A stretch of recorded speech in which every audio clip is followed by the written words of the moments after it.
कहानी की शुरुआत होती है अमेरिका के वॉशिंगटन डीसी से साल 1965 में। एक आदमी है बर्नार्ड। उसे बताया जाता है कि लोग उसे सबक बनाना चाहते हैं, इसलिए उसे बहुत सावधान रहना होगा। वो किसी बड़ी सरकारी कमेटी के सामने गवाही देने वाला होता है। अब कहानी फ्लैशबैक में चली जाती है साल 1939 में, टेक्सास शहर में। छोटा बर्नार्ड उस वक्त एक बैंक के बाहर जूते पॉलिश करता था। इसी दौरान वो बैंक के अमीर ग्राहकों की बातें ध्यान से सुनता था, खासकर जब वो पैसे और प्रॉपर्टी में निवेश की बातें करते थे। फिर जो कुछ भी सुनता, वो सब अपनी नोटबुक में लिख लेता। एक दिन वो बैंक की खिड़की के पास जाकर अंदर मीटिंग की बातें सुनने लगता है, लेकिन तभी एक पुलिस वाला उसे पकड़ लेता है। बर्नार्ड भाग जाता है, लेकिन पुलिस वाला धमकी देता है कि उसके पिता को सब पता चलेगा। रात में उसके पापा उसे डांटते हैं और समझाते हैं, गोरों की बातें सुनना तेरे लिए खतरा है। कई अश्वेत लोगों को इससे भी छोटी बात पर मार दिया गया है। लेकिन जब वो नोटबुक देखते हैं तो मानते हैं कि बर्नार्ड बहुत होशियार है। फिर भी वो कहते हैं, गोरे लोग तुझे कभी अमीर नहीं बनने देंगे। मगर बर्नार्ड ठान चुका होता है। वो कहता है, मैं एक दिन जरूर अमीर बनूंगा।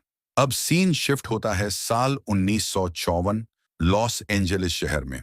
अब बर्नार्ड बड़ा हो चुका है। उसकी शादी यूनिस नाम की लड़की से हो चुकी है और उनका एक बेटा भी है। एक दिन जब वो यूनिस के परिवार से मिलने जाता है तो उसके अंकल बताते हैं कि एक एयरक्राफ्ट कंपनी अब अश्वेत लोगों को नौकरी दे रही है। लेकिन बर्नार्ड ये ऑफर ठुकरा देता है। उसका सपना कुछ और है। वो रियल एस्टेट में पैसे लगाना चाहता है ताकि प्रॉपर्टी खरीद कर किराए से कमाई कर सके। फिलहाल बर्नार्ड और उसकी फैमिली यूनिस के अंकल के छोटे से शेड में रह रही होती है, जो उन्हीं का होता है। ये देखकर अंकल को गुस्सा आ जाता है और वो बर्नार्ड पर ताना मारता है कि वो कोई काम नहीं करना चाहता। रात के खाने के बाद यूनिस अपने अंकल को समझाती है कि बर्नार्ड कोई आम इंसान नहीं है, वो एक जीनियस है और बहुत जल्द सब ठीक हो जाएगा। फिर वो अपने पति के पास शेड में जाती है, जहां बर्नार्ड उसे वादा करता है कि वो जल्दी ही उन्हें यहां से बाहर निकाल ले जाएगा। अगले दिन बर्नार्ड यूनिस के कजिन टोनी को अपने काम पर ले जाता है। रास्ते में टोनी का दोस्त मैट बर्नार्ड की कार देखकर हैरान हो जाता है और समझता है कि बर्नार्ड बहुत अमीर है। टोनी मुस्कुराकर कहता है, बर्नार्ड की तो अपनी बिल्डिंग्स हैं। इसके बाद बर्नार्ड कुछ बिल्डिंग्स देखने जाता है। वो एक गोरे लोगों वाले इलाके में जाता है। वहां की हालत और कीमतों का पूरा जायजा लेता है। फिर घर लौटकर यूनिस को बताता है कि उसे एक परफेक्ट बिल्डिंग मिल गई है, लेकिन अगर वो ये खरीद लेता है तो उसे रिनोवेशन के लिए पैसे नहीं बचेंगे। अब उन्हें एक को इन्वेस्टर की जरूरत होती है। यूनिस बर्नार्ड को एक ऐसे इंसान से मिलवाने का फैसला करती है जिसके लिए वो शादी से पहले काम करती थी। उसका नाम था जो एक बहुत ही बेफिक्री से जीने वाला इंसान था। वो हर बात को मजाक में लेता था। ये देखकर बर्नार्ड उसे सीरियसली नहीं ले पाता और उसके साथ बिजनेस करने से मना कर देता है। दोनों पति पत्नी बिना आइडिया बताए वहां से निकल जाते हैं। लेकिन जाते समय वो देखते हैं कि एक गवर्नर खुद जो से मिलने आया है, यानी जो के बड़े बड़े कनेक्शन हैं। मगर ये सब देखकर भी बर्नार्ड का मन नहीं बदलता। कुछ वक्त बाद बर्नार्ड उस शख्स से मिलता है जिसके घर को वो खरीदना चाहता है। उसका नाम है पैट्रिक। बर्नार्ड उस घर के मालिक पैट्रिक से कहता है कि अगर वो ये प्रॉपर्टी खरीद ले तो उसे मरम्मत के लिए $10,000 का लोन दे दे। लेकिन पैट्रिक साफ मना कर देता है और कुछ कैलकुलेशंस के जरिए समझाता है कि ऐसा क्यों नहीं कर सकता। पर बर्नार्ड तुरंत उसकी गणना की गलतियां पकड़ लेता है और सही कर देता है। ये देखकर पैट्रिक थोड़ा इम्प्रेस तो होता है, लेकिन फिर भी वो लोन देने के लिए तैयार नहीं होता। जैसे ही बर्नार्ड वहां से निकलने वाला होता है, उसकी नजर एक कैलेंडर पर पड़ती है जिस पर लिखा होता है read mid city bank. Bernard सीधा उस बैंक पहुंच जाता है और रीड से मिलने की बात करता है। लेकिन बैंक की सेक्रेटरी कहती है कि रीड बिजी है, जबकि बर्नार्ड साफ देख रहा होता है कि वो अंदर मौजूद है। बर्नार्ड समझ जाता है कि उसे उसकी स्किन कलर की वजह से अंदर मिलने नहीं दिया जा रहा है। वो हार नहीं मानता और बैंक के बाहर खड़ा हो जाता है। कुछ समय बाद जैसे ही रीड बाहर आता है, बर्नार्ड झट से उसके पास जाता है और उसे एक शानदार बिजनेस आइडिया सुनाता है जो रीड और पैट्रिक दोनों के फायदेमंद हो सकता है। उसी रात बर्नार्ड घर लौटकर यूनिस को बताता है कि लोन नहीं मिला। तभी उसका फोन बजता है। कॉल पैट्रिक का होता है। पैट्रिक पूछता है कि क्या रीड से बात करते वक्त उसने उसका नाम लिया। बर्नार्ड मानता है और कहता है कि जो उसने किया वो आम बिजनेस रूल्स के खिलाफ था। ये सुनकर पैट्रिक मुस्कुरा देता है। वो कहता है कि उसे ऐसे लोग पसंद हैं जो नियमों से हटकर सोचते हैं, क्योंकि वो खुद भी ऐसा ही करता है। फिर पैट्रिक खुशखबरी देता है, बर्नार्ड अगले दिन बैंक जाकर लोन ले सकता है और वो खुद उसका गारंटर बनेगा। इसके बाद यूनिस और बर्नार्ड एक क्लब में जाकर अपनी खुशी सेलिब्रेट करते हैं। वहीं जो भी उन्हें मिल जाता है और हमेशा की तरह बर्नार्ड को छेड़ता है। बर्नार्ड को जो पहले ही पसंद नहीं था, अब और भी कम पसंद आता है। अगले दिन बर्नार्ड और टोनी प्रॉपर्टी की मरम्मत में जुट जाते हैं। तभी एक किराएदार, एक बूढ़ी औरत, उन्हें देखकर चौंक जाती है। वो कहती है, तुम लोग यहाँ क्या कर रहे हो? क्योंकि ये एक गोरे लोगों वाला इलाका था। बर्नार्ड शांत होकर बताता है, मैं इस बिल्डिंग का नया मालिक हूँ। लेकिन वो महिला यकीन नहीं करती। उसी वक्त टोनी का दोस्त मैट भी मदद के लिए वहां पहुंचता है। बर्नार्ड उससे पूछता है, क्या तुम्हें किसी अश्वेत आदमी के लिए काम करने में कोई दिक्कत तो नहीं? मैट मुस्कुराकर जवाब देता है, मुझे तो बस एक ही रंग से फर्क पड़ता है, पैसा वाला हरा रंग। इसके बाद बर्नार्ड, टोनी और मैट तीनों मिलकर पूरे दिन मेहनत से बिल्डिंग की मरम्मत करते हैं। कुछ देर बाद दो पुलिस वाले वहां आ जाते हैं। वो बताते हैं कि उसी बूढ़ी औरत ने शिकायत की है, काले लोग यहाँ काम कर रहे हैं। बर्नार्ड फौरन कागज दिखाता है जो ये साबित करता है कि वो इस बिल्डिंग का मालिक है। पुलिस वाले कुछ नहीं बोलते और वहां से चले जाते हैं। मरम्मत खत्म होने के बाद बर्नार्ड और उसका परिवार खुद उसी बिल्डिंग के एक अपार्टमेंट में रहने आ जाता है। जब वो बूढ़ी औरत उसे वहां देखती है तो अगली ही सुबह अपना सामान पैक कर चली जाती है, क्योंकि वो एक अश्वेत परिवार के पास रहना नहीं चाहती थी। धीरे धीरे बर्नार्ड की बिल्डिंग की खाली फ्लैट्स में और अश्वेत लोग आकर रहने लगते हैं। कुछ ही दिनों में सारी बिल्डिंग फुल हो जाती है। ये देखकर पैट्रिक बहुत इंप्रेस होता है। अब वो खुद बर्नार्ड से कहता है, आओ पार्टनर बनते हैं। बर्नार्ड बिल्डिंग्स चुनेगा क्योंकि उसकी नजर बहुत तेज है और पैट्रिक चेहरा बनेगा ताकि नस्ल भेद से बचा जा सके। दोनों हाथ मिलाते हैं और 50-50 की हिस्सेदारी पर राजी हो जाते हैं। इसके बाद कुछ हफ्तों तक ये नई जोड़ी धड़ल्ले से प्रॉपर्टी खरीदती है और उनका बिजनेस खूब फलने फूलने लगता है। टोनी और मैट मरम्मत में मदद करते हैं और यूनिस घर की सजावट की जिम्मेदारी लेती है। एक दिन बर्नार्ड यूनिस से कहता है कि उसे एक बड़े घर के लिए सजावट के आइडियाज चाहिए। फिर बताता है कि ये उनका नया घर होगा। कुछ समय बाद एक दुखद खबर आती है, पैट्रिक की नींद में ही मौत हो जाती है। उसके अंतिम संस्कार के बाद पैट्रिक की पत्नी ऐलान करती है कि वो अब बिजनेस खत्म करना चाहती है। वो बर्नार्ड को सिर्फ 25% पैसे देने की बात करती है, जबकि उनका एग्रीमेंट तो 50-50 का था। बर्नार्ड इसका विरोध करता है, लेकिन उसकी दिक्कत ये है कि किसी भी कागज पर उसका नाम नहीं है। वकील साफ कहता है, अगर उसे अपना हिस्सा साबित करना है तो उसे किसी गवाह की जरूरत होगी। बर्नार्ड सीधा बैंक में रीड से मिलने जाता है, लेकिन रीड मिलने से मना कर देता है। निराश बर्नार्ड जैसे ही बैंक से बाहर निकलता है, उसकी नजर एक बोर्ड पर पड़ती है, जिसे देखकर उसे समझ आता है कि बैंक को कितनी बड़ी जगह की जरूरत है। अब बर्नार्ड एक बार फिर जो से मिलता है और उसे एक जबरदस्त आइडिया बताता है, क्यों ना वो दोनों मिलकर उसी बिल्डिंग को खरीद लें जिसमें बैंक ऑफिस चल रही हैं। अगर ऐसा हुआ तो वहां काम कर रहे किसी भी बैंक को उन्हें लोन देने से मना करने का हक नहीं रहेगा, और जब लोन मिलने लगेगा तो और भी प्रॉपर्टी खरीदना आसान हो जाएगा। जो को आइडिया तो पसंद आता है, लेकिन उसे लगता है कि कोई भी गोरा आदमी अपनी बिल्डिंग किसी काले इंसान को बेचना नहीं चाहेगा। इसलिए वो सोचते हैं कि एक गोरे चेहरे की जरूरत है, यानी ऐसा इंसान जो बाहर से बिजनेस का चेहरा हो।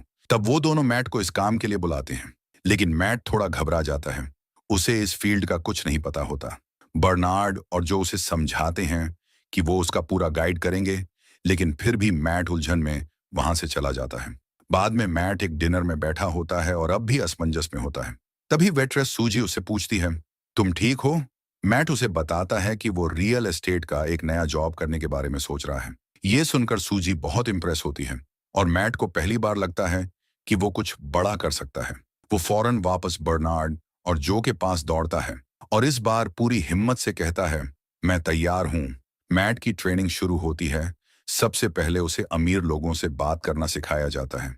इसके लिए जो उन्हें सुबह 6 बजे गोल्फ खेलने ले जाता है, क्योंकि वहां अमीर लोग मिलते हैं और डील्स वहीं बनती हैं। कुछ समय बाद जो का बैंकर दोस्त डोनाल्ड भी उनके साथ जुड़ता है, जो उन्हें $2 मिलियन देने को तैयार होता है। बर्नार्ड उसे भरोसा दिलाता है कि वो ये बिल्डिंग इससे भी कम में खरीद लेंगे। अब बर्नार्ड जो को सारे जरूरी कैलकुलेशन सिखाता है, वहीं मैट को मैथ्स में थोड़ी मुश्किल होती है, लेकिन हार नहीं मानता। अगले कुछ हफ्तों में मैट कड़ी मेहनत करता है, चाहे वो गोल्फ हो या मैथ्स। शुरुआत में कई बार फेल होता है, लेकिन हर दिन थोड़ा बेहतर होता है। फिर एक दिन ऐसा आता है जब वो गोल्फ में होल इन वन मारता है और एकदम सटीक कैलकुलेशन भी कर देता है। ये देखकर सब हैरान रह जाते हैं। अब उसे उसका पहला सूट मिलता है, जो उसे सिखाता है कि एक असली आदमी की तरह ड्रिंक कैसे करते हैं, और यूनिस उसे सिखाती है कि अमीर लोगों के साथ कैसे डाइनिंग करनी चाहिए।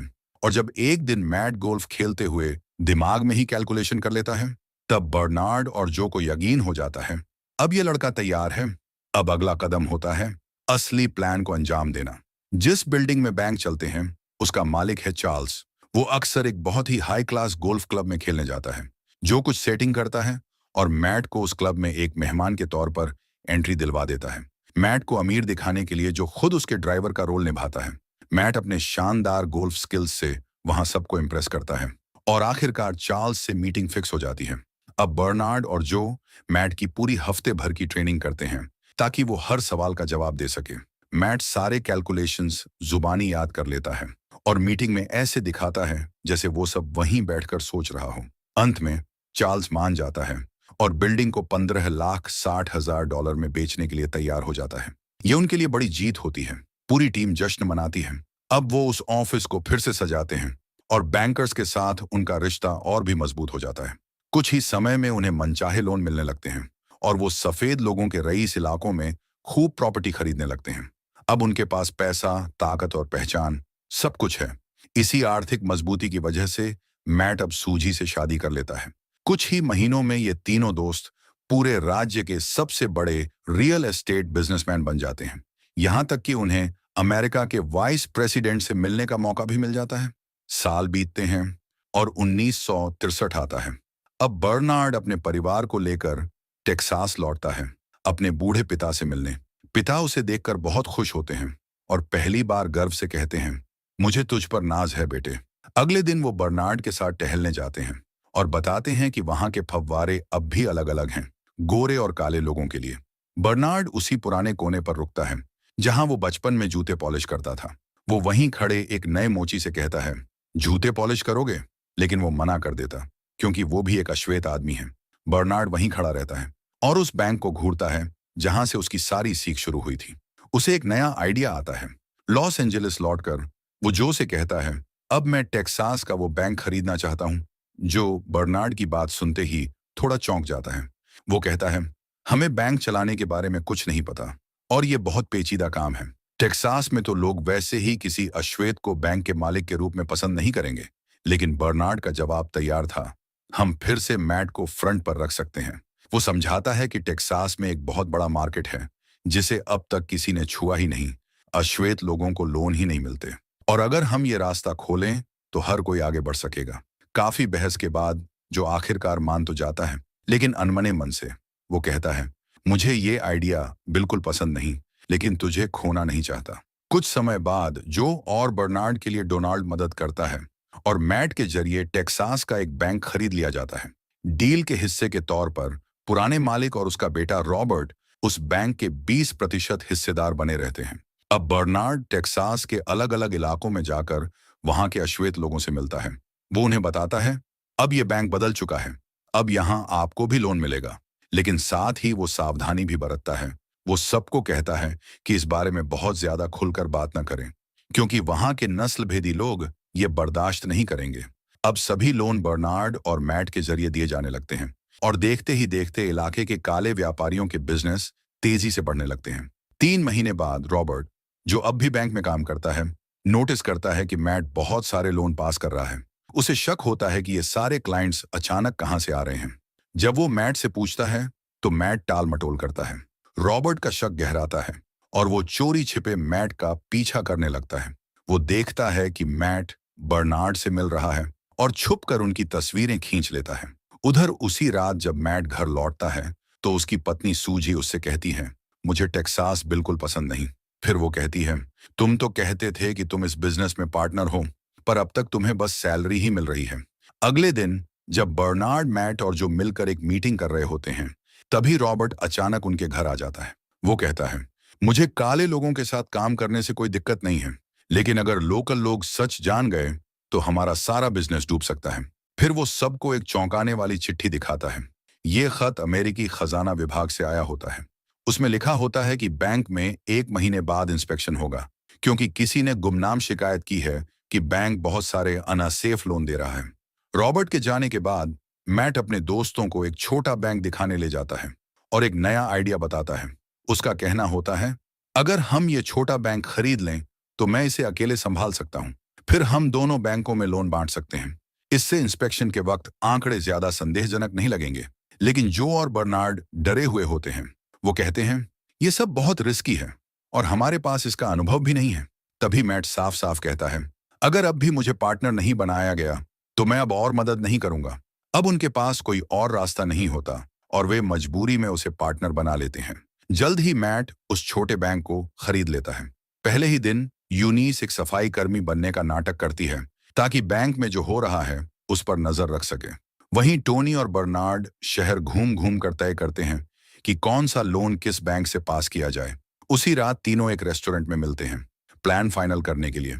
लेकिन जैसे ही वो बाहर निकलते हैं उनकी नजर एक नस्ल भेदी पोस्टर पर पड़ती है जो उनके साइन बोर्ड पर स्प्रे किया गया होता है।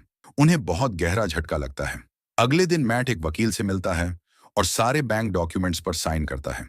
कुछ समय बाद रॉबर्ट मैट को कॉल करता है और बताता है कि कुछ गोरे ग्राहक बैंक से अपने पैसे निकाल रहे हैं क्योंकि उन्हें लगता है कि ये बैंक NIACP द्वारा चलाया जा रहा है। रात में बर्नार्ड जो को दिखाता है कि उसे बैंक पर एक और नस्ल भेदी पोस्टर मिला है। वो बताता है 5 गोरे लोगों ने अपने पैसे निकाल लिए और 9 को रॉबर्ट ने किसी तरह रोक लिया। जो को अब शक होता है कि शायद ये अफवाहें रॉबर्ट ने ही फैलाई हैं। कुछ दिन बाद एक फेडरल बैंक एग्जामिनर उस छोटे बैंक में आ जाता है अकाउंट्स और डॉक्यूमेंट्स की जांच करने। मैट घबरा जाता है और बर्नार्ड को कॉल करके मदद मांगता है। लेकिन बर्नार्ड चुप हो जाता है क्योंकि वो जानता है इस मीटिंग में एक अश्वेत आदमी को अंदर घुसने तक नहीं दिया जाएगा। मैट की मुश्किल बढ़ती जा रही थी। बर्नार्ड को कुछ समझ नहीं आ रहा था कि वो मीटिंग में जाकर कैसे मदद करे। तभी यूनिस उसे एक आइडिया देती है, तुम सफाई कर्मी बनकर अंदर चले जाओ। बर्नार्ड मना करता है तो यूनिस गुस्से में कहती है, मैंने कितनी बार ऐसा किया तुम्हारे लिए, क्या अब तुम एक बार भी नहीं कर सकते? बर्नार्ड कहता है, तुम औरत हो, बात अलग है। लेकिन ये सुनते ही यूनिस भड़क जाती है। यही सोच तो गोरों की भी है काले लोगों के बारे में। बर्नार्ड को अपनी गलती का एहसास होता है और वो झुककर यूनिफॉर्म पहनता है। अब वो बैंक में सफाई कर्मी बनकर घुसता है। वो मैट के ऑफिस के बाहर झाड़ू लगाते हुए इशारों में मदद करने की कोशिश करता है। लेकिन अफसोस एजेंट दरवाजा बंद कर देता है ताकि गोपनीय बातें कोई और न सुन सके। बर्नार्ड को मजबूरन वहां से हटना पड़ता है और अब मैट अकेला पड़ जाता है। एजेंट धीरे धीरे सवाल करता है और जल्द ही मैट की बातों में कई गड़बड़ियां पकड़ लेता है। मैट बहाने से कहता है कि उसे एक फाइल लेनी है और बाथरूम में जाकर बर्नार्ड और जो से सलाह लेने की कोशिश करता है। दोनों जितनी जल्दी हो सके उसे कुछ सुझाव देते हैं। लेकिन जब मैट वापस ऑफिस में आता है तब तक बहुत देर हो चुकी होती है। एजेंट को अकाउंट्स में कई ऐसी गलतियां मिल जाती हैं जिनका कोई ठोस जवाब नहीं है। मैट फिर से बाथरूम भागता है फाइल्स लेकर। इस बार बर्नार्ड खुद उन गलतियों को नोटिस करता है। जो चौंक कर पूछता है, डोनाल्ड ने ये सब कैसे मिस कर दिया? तभी मैट सच्चाई कबूल करता है, उसने डोनाल्ड की जगह एक और वकील से काम करवाया था ताकि सब कुछ जल्दी हो जाए। अब बर्नार्ड और जो को गुस्से के साथ सच्चाई समझ आती है। रॉबर्ट शुरू से ही उन्हें बर्बाद करने की प्लानिंग कर रहा था। रात को बर्नार्ड यूनिस को मीटिंग का नतीजा बताता है। उन्हें 27 खराब लोन तुरंत बेचने होंगे और जितना भी घाटा होगा वो सब उन्हें ही भरना पड़ेगा। कुछ समय बाद बर्नार्ड और जो मैट से मिलते हैं और साफ कह देते हैं, अब हम और मदद नहीं कर सकते।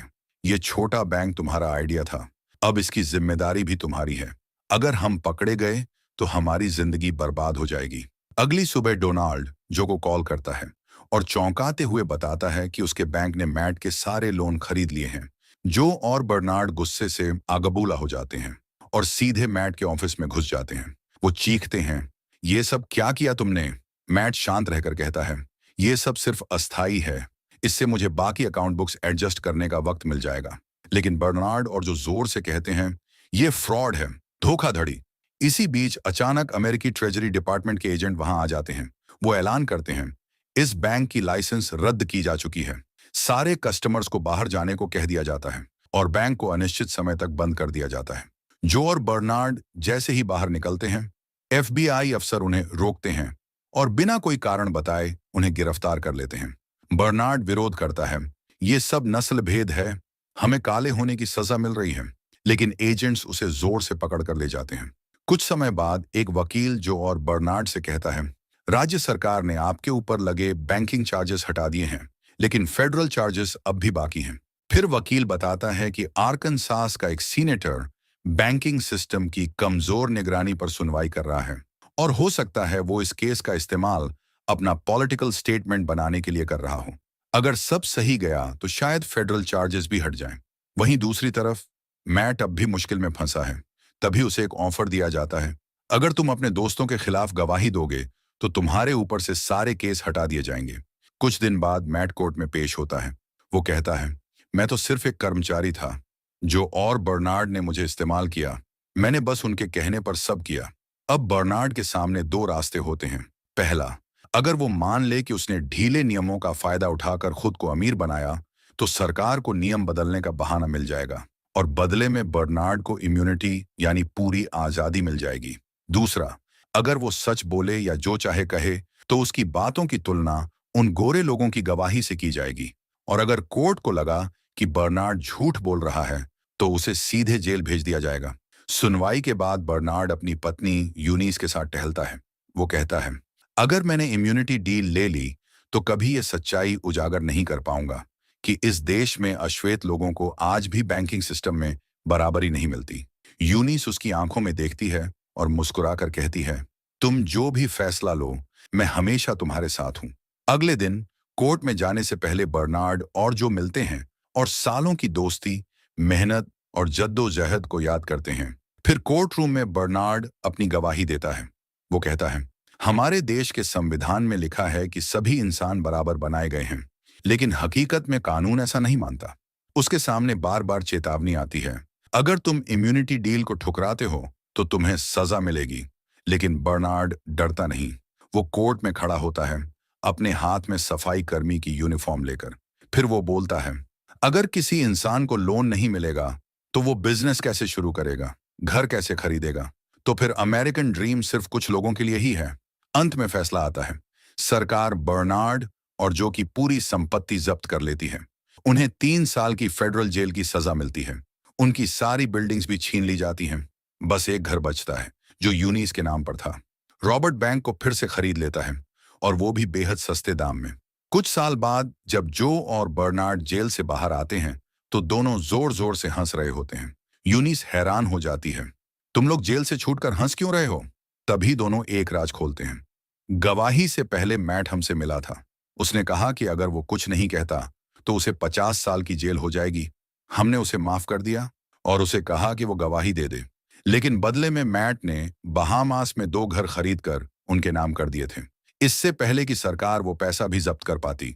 और फिर बर्नार्ड और जो की उसी बहादुर गवाही के चलते साल 1968 में अमेरिकी कांग्रेस पास करती है the fair housing act.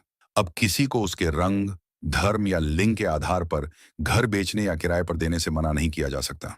Bernard Garrett और जो मॉरिस ने जो लड़ाई लड़ी, उसने अमेरिका में हजारों काले परिवारों को अपने सपनों का घर पाने का अधिकार दिलाया। और इसी सीन के साथ ये कहानी खत्म होती है, जहां 2 दोस्तों ने नफरत से नहीं, हिम्मत से लड़ाई जीती। उन्होंने कानून नहीं बदला, सोच बदल